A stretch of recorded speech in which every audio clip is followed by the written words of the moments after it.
Je n'aurais jamais imaginé raconter cette histoire, et pourtant, me voilà.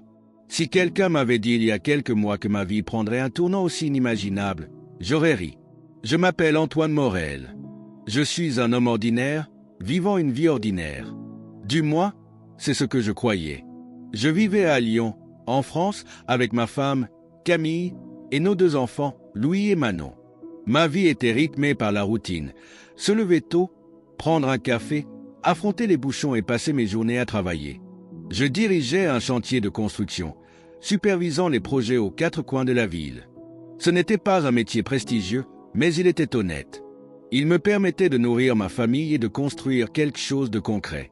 Ce matin-là semblait comme tous les autres. Le soleil perçait à peine l'horizon, l'air était encore frais. J'ai embrassé Camille sur le front pendant qu'elle préparait le petit déjeuner. L'odeur du café et des croissants chauds flottait dans la maison. Louis était déjà captivé par son dessin animé, tandis que Manon, assise à la table, jouait distraitement avec sa cuillère dans son bol de céréales. « Essaie de ne pas rentrer trop tard ce soir », m'a dit Camille en me tendant mon sac. « Je vais essayer », ai-je répondu avec un sourire fatigué. Mais nous savions tous les deux la vérité. J'étais toujours en retard. J'avais une mauvaise habitude, regarder mon téléphone au feu rouge. Juste un rapide coup d'œil, vérifier mes mails, répondre à un message de ma mère, jeter un œil aux infos. C'était un automatisme, quelque chose que je faisais sans même y penser. Ce matin-là, alors que j'attendais à un carrefour, mon téléphone vibra. Un message de maman. « Appelle-moi quand tu as 1 minute. Je t'aime. » J'ai commencé à répondre rapidement. Puis, le feu est passé au vert. J'ai appuyé sur l'accélérateur, mes yeux retournant sur la route. Et c'est là que je l'ai vu. Un poids lourd fonçant sur moi à toute vitesse. Je n'ai eu aucun réflexe. Pas le temps de penser, de freiner, d'éviter l'impact. Juste un bruit assourdissant, métal broyé, verre éclaté, mon corps projeté comme une poupée de chiffon. Une douleur fulgurante. Puis, plus rien. Un silence absolu. Le monde autour de moi s'effaçait.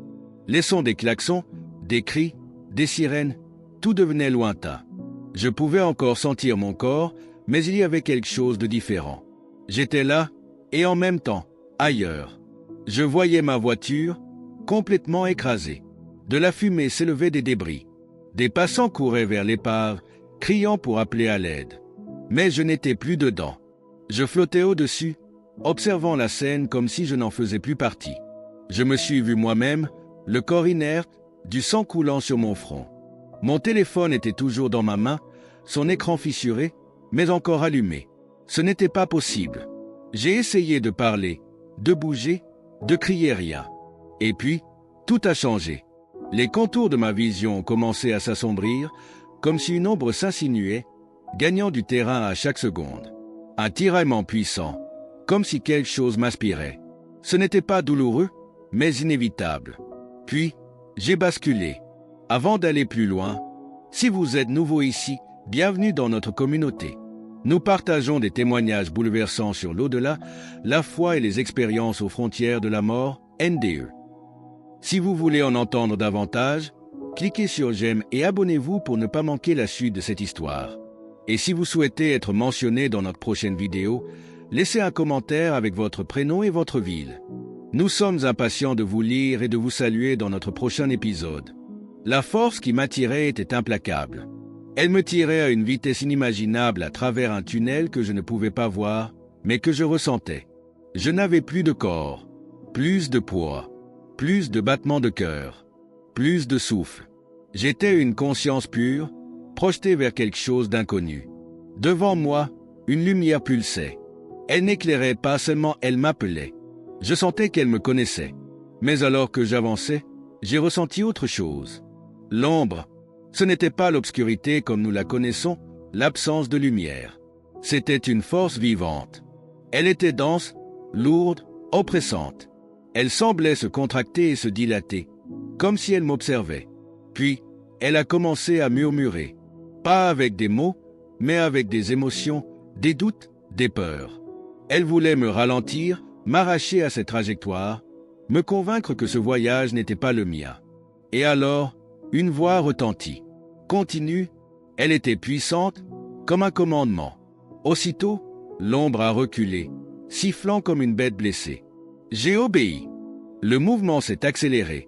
Je n'avais plus de repères. Il n'y avait plus de haut, plus de bas, plus de temps. Juste l'élan. Puis, le tunnel a disparu. Je me suis retrouvé debout, pas flottant, pas suspendu, mais posé sur quelque chose de solide, même si je ne pouvais pas voir sur quoi. L'air autour de moi était chargé d'une énergie indescriptible. C'était comme si l'univers entier retenait son souffle. Et devant moi, la lumière n'était plus une simple lueur. Elle était là. Elle m'entourait, emplissant chaque partie de mon être. Et dans cette lumière, je les ai vus. Ils n'étaient d'abord que des silhouettes mouvantes, des formes indistinctes. Puis, ils sont devenus clairs. De grands êtres lumineux, irradiant une énergie indescriptible. Ils n'étaient pas humains, et pourtant, ils n'avaient rien d'effrayant. Ils me connaissaient. Et moi, sans comprendre pourquoi, je les connaissais aussi. Ils ne parlaient pas, mais leurs pensées se sont imprimées en moi. Tu as été appelé. Je ne comprenais pas. Appelé, pourquoi? Alors, l'espace autour de moi a changé. La lumière s'est repliée, s'ouvrant comme un passage. Et j'ai vu la terre, mais pas comme nous la voyons. Je voyais ces couches invisibles, des dimensions entremêlées, une réalité bien plus vaste que ce que nos yeux humains perçoivent. J'ai vu des batailles, pas des guerres comme nous les connaissons, pas des conflits armés, des batailles spirituelles. J'ai vu l'ombre s'étendre sur les nations, tisser des illusions autour des peuples, influencer des dirigeants. Tout était calculé. Puis, j'ai vu la prière. Les prières s'élevaient comme des faisceaux de lumière, transperçant les ténèbres. Certaines étaient faibles, vacillantes, mais d'autres étaient des flammes ardentes, projetant un feu qui repoussait l'ombre, la contraignant à reculer. J'ai compris alors que tout ce qui se passe sur Terre est influencé par l'invisible. Puis, j'ai vu quelque chose de précis. Une date, 2025. J'ai vu le monde au bord de quelque chose d'énorme. Les nations étaient à un tournant. Une tension grandissante. Des conflits éclatants dans les rues. Une division jamais vue auparavant. Ce n'était pas simplement politique. C'était spirituel. Et au cœur de cette tempête, j'ai vu la France. Un combat se livrait pour son âme. J'ai vu des figures politiques avancer comme des pions sur un échiquier, certains conscients de ce qu'ils faisaient, d'autres manipulés sans le savoir. Et au centre de tout ça, j'ai vu quelque chose d'encore plus fort. Une opposition grandissante contre le retour d'un leader. Je n'ai pas eu besoin qu'on me dise qui c'était. Je savais. Emmanuel Macron quittait la scène, mais un nouvel acteur entrait en jeu. Mais son retour n'était pas seulement politique. Il représentait une disruption, un contre-courant à un plan soigneusement orchestré depuis des années. Et alors que l'ombre tentait de tout recouvrir, des prières s'élevaient, non pas pour un homme, mais pour la vérité, pour la justice, pour le réveil des consciences. Et un combat spirituel colossal s'engageait. Les ténèbres ne voulaient pas de ce changement, mais elles n'avaient pas encore gagné. J'ai alors senti des regards se poser sur moi. Les êtres lumineux qui m'avaient accueilli m'observaient. Et soudain, j'ai entendu la voix à nouveau. Elle a prononcé mon nom. Et tout a basculé. Le sol sous mes pieds trembla. Pas comme un séisme, mais comme si la réalité elle-même était en train de changer. L'air devint plus dense, chargé d'une énergie indescriptible. Quelque chose allait se révéler. Puis, en un instant, je ne me trouvais plus en face de Jésus. J'étais ailleurs. L'endroit n'était ni terrestre ni céleste.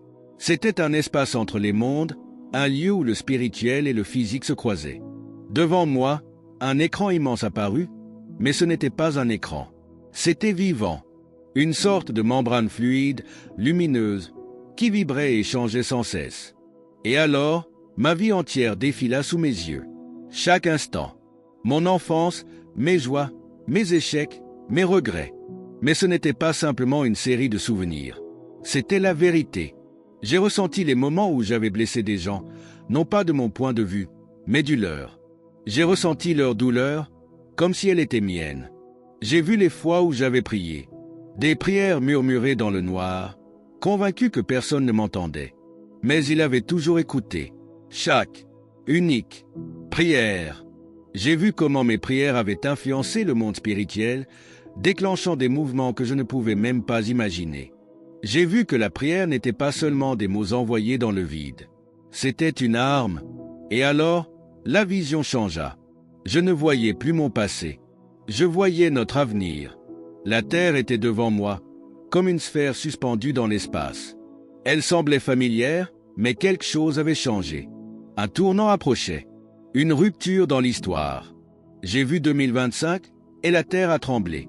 Les nations étaient à un carrefour, leurs dirigeants au bord d'un précipice invisible.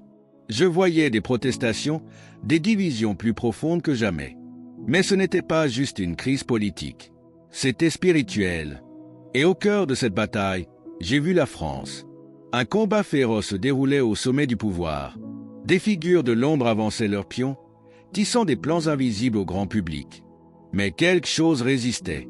Des groupes de croyants priaient, se rassemblaient, cherchant à percer le voile de mensonges qui couvrait la nation. Puis j'ai vu le retour d'un leader. Pas seulement une figure politique, un symbole de disruption, un obstacle à un plan plus vaste qui se déroulait depuis des décennies. L'ombre cherchait à l'arrêter. Pas parce qu'il était parfait, mais parce que son retour signifierait un ralentissement d'un agenda soigneusement préparé. J'ai vu des réunions secrètes, des décisions prises derrière des portes closes, des accords scellés dans l'ombre. Mais j'ai aussi vu autre chose. Des prières, des millions de prières, montant comme des colonnes de lumière, ébranlant les fondations des ténèbres. Les anges se mobilisaient. Le combat n'était pas fini. Puis, la vision s'évanouit. Je me retrouvais devant Jésus à nouveau. Son regard était grave, rempli d'amour, mais aussi de l'urgence du moment. Ils doivent choisir. Le monde n'allait pas simplement avancer comme avant. Il allait changer, et chacun aurait à prendre position. J'ai ressenti le poids de cette révélation, et j'ai compris. Ce n'était pas seulement une question de politique. C'était une question de foi.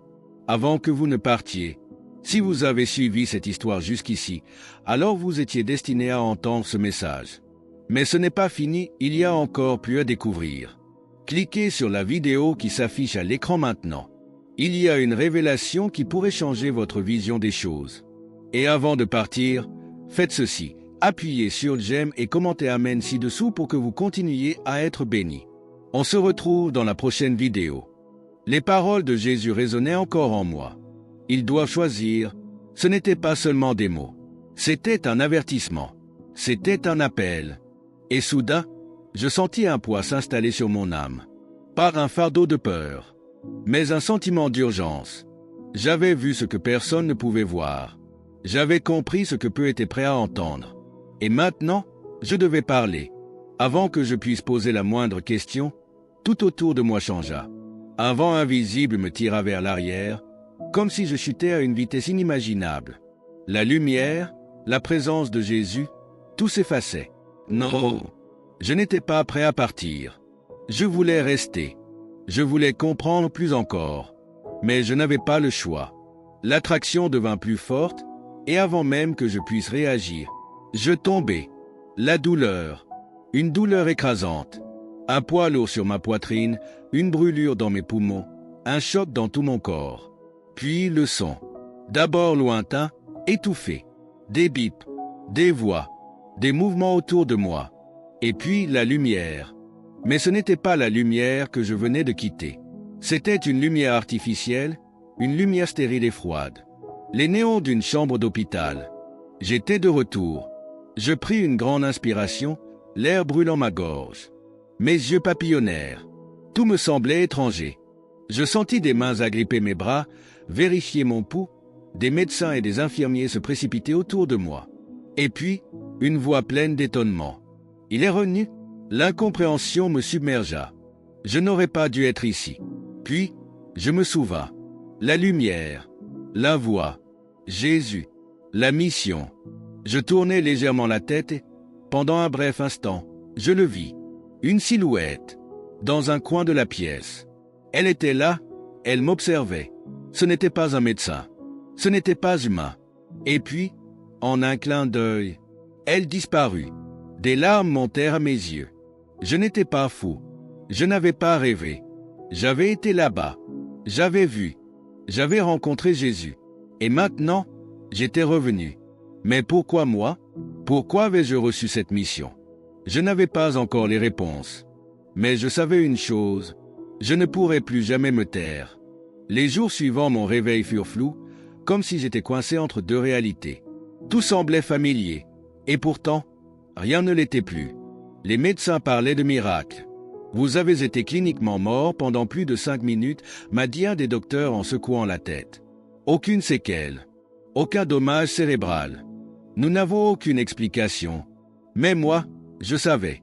Je savais exactement pourquoi j'étais revenu. Les souvenirs de ce que j'avais vu, de ce que Jésus m'avait montré, brûlaient en moi. Je ne pouvais pas oublier. Je ne voulais pas oublier. La bataille spirituelle, l'année 2025, l'ombre qui s'étendait sur le monde. Tout était réel. Et la voix résonnait encore dans mon esprit. Dis-leur, mais comment? Qui voudrait me croire? J'essayais d'imaginer expliquer cela à mes proches. J'ai vu Jésus. J'ai vu ce qui arrive. Nous devons nous préparer. Ils allaient me prendre pour un fou. Et pourtant, l'idée de me taire me déchirait de l'intérieur.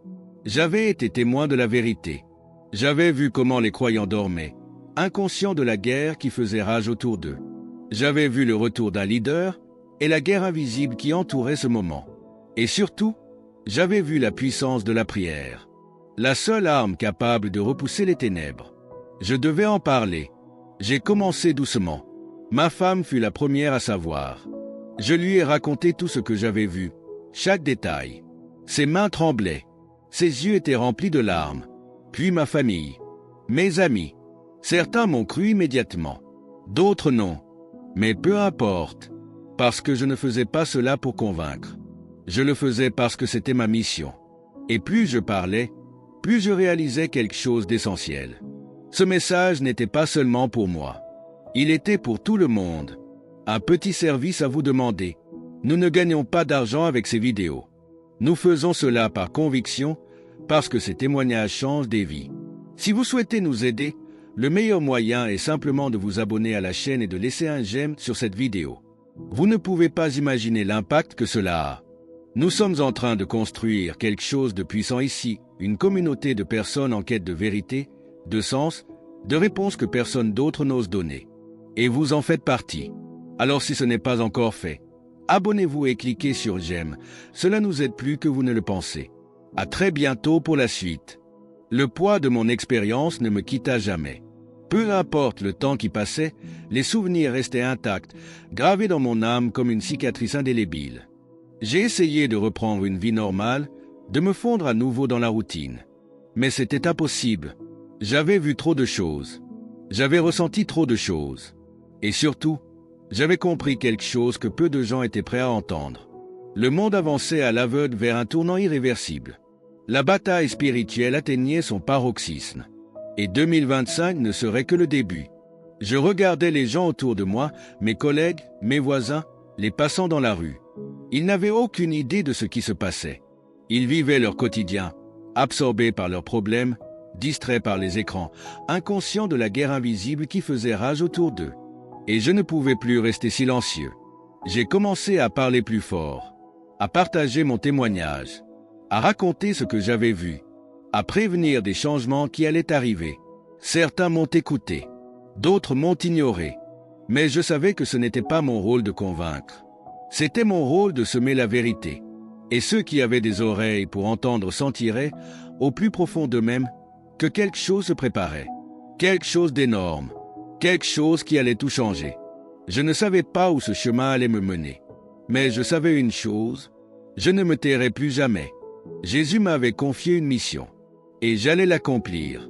Avant que vous ne partiez, cette prochaine vidéo pourrait tout changer pour vous. Si vous êtes arrivé jusqu'ici, c'est que vous étiez destiné à entendre ce message.